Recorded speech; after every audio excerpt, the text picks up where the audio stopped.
What's going on, everyone? This is ODC. It's me, and I'm back with another action figure review. This is my review of the Star Wars Black Series Deluxe figure Han Solo and Tauntaun 2-pack. This is a really cool deluxe figure, and this is, I mean, especially if in your area you do get snow. Buffalo gets a lot of snow, and this is a really cool 2-pack to have, especially if you can display them in the snow in some sort of scene or diorama or whatever you want to do. Take pictures of basically the Tauntaun and Han Solo in the snow on a Hoth planet in a galaxy far, far away. Really cool. I love this 2-pack. And actually, Rob's Rogues hooked me up with this 2-pack right here, and I love it. He actually did a review, so if you want to check out his channel and that review, you can check it out in the description box below. I always leave the link to his channel down below, and a couple of other reviewers down below as well that are awesome people. But talking about this figure right here, looks really awesome. Maybe there's a couple gripes I have with just the Tauntaun in general. And I would say a couple gripes with the Han Solo figure, but nothing crazy. Sorry, I was like mid-burp there. I don't know what that was. Anyway, taking Han Solo off the top here and just talking about the Tauntaun in general to begin with. I think it has a really good likeness to the I guess I should say creature. In the oh my god, I almost said Shadows of the Empire. Empire Strikes Back. Good lord, I can't talk. But I think it has a really good likeness, and the nose looks really cool. It actually has a pink nose. It's like a light pink nose. Down to the lips right here and into the jaw. The teeth are actually individually sculpted. They're not just painted on, which is something to say for the action figure, because I feel like most figures are just painted teeth nowadays for some reason. I'd say the biggest gripe with this figure is that he's a little bit loose, at least mine is, in the leg. Both legs are a little bit loose in the swivel. They can go pretty far forward. They can go about that far forward. Maybe a little bit more. That far forward. And they go that far back. Sorry to pause that. I had to sneeze really bad all of a sudden. Ugh. It's always worse when you're like mid-sneeze. The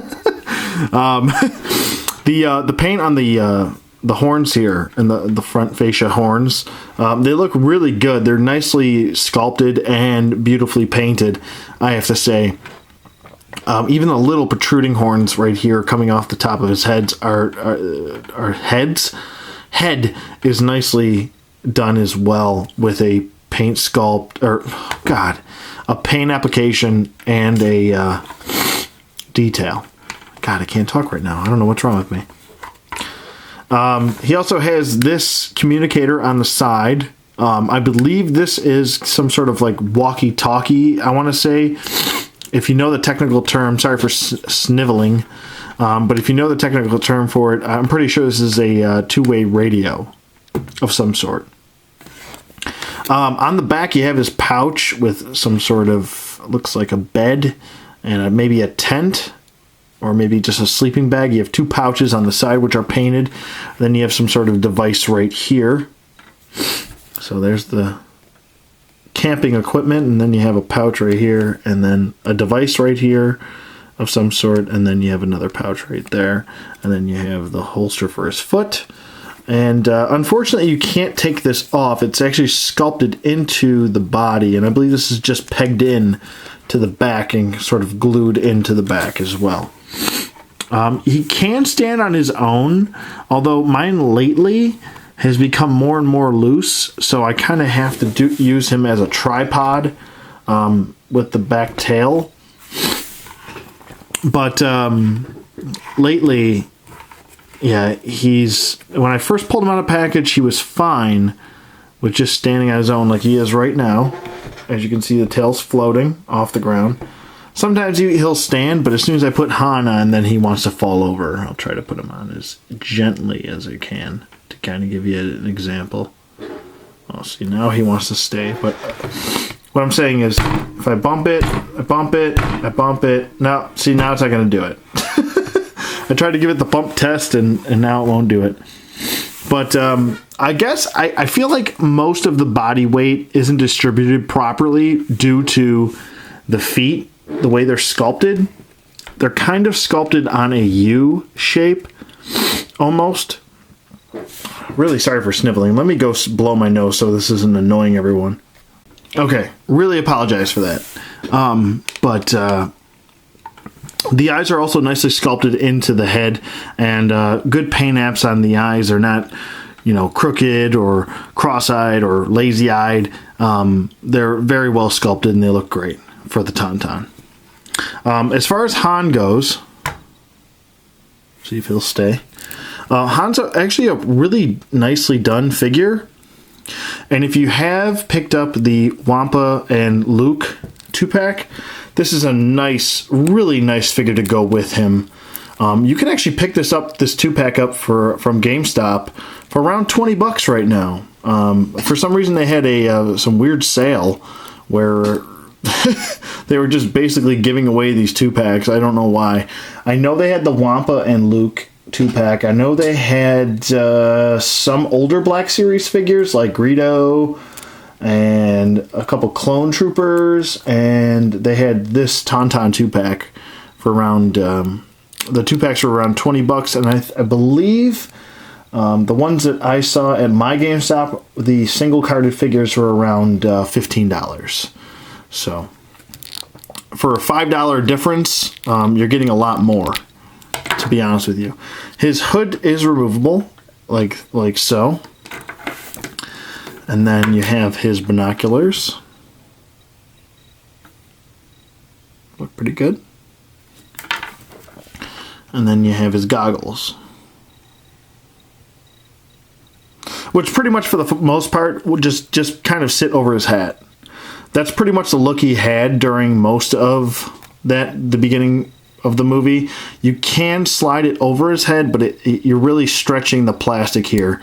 So I guess you can get it to where he's got it over his eyes, but it looks a little funky, if you ask me. That looks a little weird. Kind of like he doesn't know how to put on goggles, or they're just too big for his head. So they can go on. Popping off the head, let me just pop that off. I'm taking a closer look at the face here.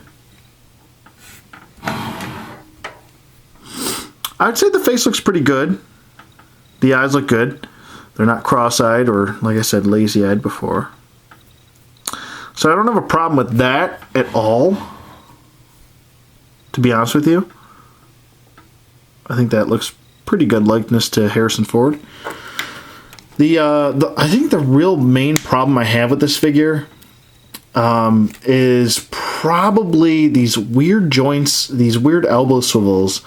They almost look like the arm's going to break or fall off. They don't actually look like the arm is attached. So I'd say it's probably could have been a better sculpt job right here around the elbow. I mean, you can see it right there. I mean, that looks really bad to me, at least, unless you keep the arm straight, like 100% straight. The other thing is that there's a swivel at the wrist, but there's no hinge. Very strange choice, if you ask me. You got a swivel, but no hinge. To me, that doesn't make much sense. But his head can fully rotate, full 360. Can look up nicely, and it can look down nicely. And we've got some jive turkeys up in here, little jive turkey. Gobble, gobble, gobble. His arms do go up about, I want to say that far, not too far. So maybe the arm range of motion could be a little bit better. They go down, full 360 rotation. Like I said, they have a single bend at the elbow, which is a little bit past 90 degrees, and a swivel at the elbow. He does have a swivel at the wrist as well. And he does have a swivel at the waist, actually, which is very strange for a Black Series figure because usually they have diaphragm joints. But he can actually crunch too, so it's on a ball peg, I'm guessing. He can also pivot side to side. He can do the splits nicely. And legs go forward. Both legs can go forward. And they can go back. And he does swivel at the thigh. Double jointed knee. No boot swivel. But he does have an ankle hinge, which I want to say that goes forward just pretty much about neutral position. And then it does go back though. Nicely. And then we have the ankle pivot and 4 peg holes at the bottom of the feet, because I believe this has, it doesn't have 2 peg holes, or no, it's supposed to have, it should have 4, but I believe the ones in the front are for the Tauntaun. These differently shaped peg holes are for the Tauntaun in the front, and the back are just regular peg holes. So there's that. He does come with a blaster on the side, and just fits right into his hand like so. And what's really cool about this figure is that he does come with 2 trigger fingers, so if you want to have him hold it on the left hand, you can have him hold it in the left hand as well, and there's no issue there. So that's really nice. I do like that. Really nice sculpting, I have to say, on the coat as well. Even with this design going across his shoulders here, and even with the General Solo medals going on his left shoulder. Looks really good. And then you have his original utility belt, I guess if you wouldn't call it that. Really good sculpting on the boots as well. I'd say the sculpt on Black Series figures are just second to none when it comes to Star Wars figures. Hasbro really does a bang-up job on the sculpt. They're always really usually pretty accurate to what the character looked like at that moment. But the hood, now taking a look at the hood, as Han falls over here. Taking a look at the hood, I think it looks really good. It's pretty much just a plastic, and then you have the blue, which is painted. So it looks pretty good. And then you have this gray that's painted as well. But for the most part, I think it looks really good. As you can see, there's a little bit of bleeding right there on the side of where the scarf meets the hood. Like I said, I'm sorry for sniffling, but I think it's the beginning of a cold. So I do apologize. And usually when I have a cold, I try to take off from doing reviews because I don't want to be sitting on here sniffling the entire review, which probably pisses a lot of people off. But so I try not to do that. But there he is with his entire look. I think it looks good. And you can hold his binoculars. And you kind of want to, what you want to do is you want to peg him. You want to kind of seat him right now. I've found that the best way to seat him, which isn't the hardest thing to do at all, really, to seat him, is to bend the top portion of the double jointed knee and then kind of slide the foot in and maybe bend it just a hair back to get it into the peg like so. Now it's nice and flush and the peg hole's in there. And now all you have to do is kind of pop his hand in and boom. There you go. You have Han Solo on his Tauntaun. I think it looks really good. I also want to point out that the nails are painted on the feet of the Tauntaun and also on the front little arms of the Tauntaun. I think this is a really good 2-pack.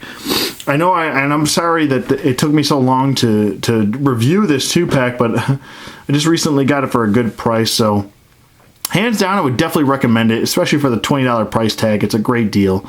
But let me know what you guys think in the comments below. Thank you for watching, as always, and I will see you guys on the flip side.